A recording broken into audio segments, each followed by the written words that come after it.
Aylanayın azizlar, mana sizga o'xshagan mehrli insonlar bor ekan, Xudo xohlasa mana shu jannatdan bir qasr deb nomlangan uyimizni ham bitkazamiz. Ubay akamizga katta rahmat. Juda ham saxiy insonlar. Mana Rodman e'lonlarini jo'natdi. Xonalarimiz, loyshoqlarni qilib qo'yganmiz. Anvar akamizning patologlarni qoqib bo'ldi. Endi malyarka ishlari boshlandi. Rodman e'lonlarini tortaladigan ustalarimiz bo'ladigan bo'lsa, aloqaga chiqing sizlar. Kelishaveramiz narx-navosini. Tarafa jo'natib yuboribdi, duo qilib qo'yasiz Ubay akamni. Mana Rodmanni e'londa. Yo'q, kelingsizlar usta aka. Duo qilib qo'ying.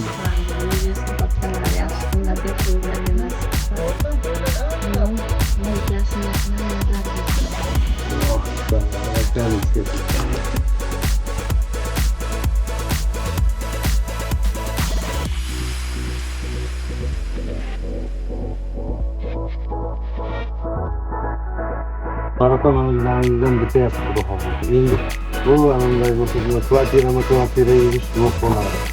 Go'p Xudo xohlasa deb qarz bersak, ana shu Umidjonga, mana Sarabonga kimdaki mana nima deydi, ehson qilaman deydigan bo'lsa, asharim bor deydigan bo'lsa, kesin mana ro'zbunlarimiz, e'lonlarimiz tayyor, loysoqlarni qilib qo'yganmiz bo'yayapti. Ortishni biladigan odam bo'lsa, bir kunga hashab ketsangiz ham xursand bo'ladi. Ya qarasa, Xudo xohlasa keladi. Mana shunchasi bo'ladi bu yerda. Hozir mana qarang. Bu xursandchilik ko'z yoshlari. Haqqi bor.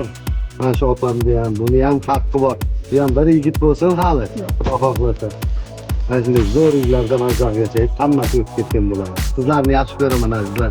Rahmat butun O'zbekiston sizlarga.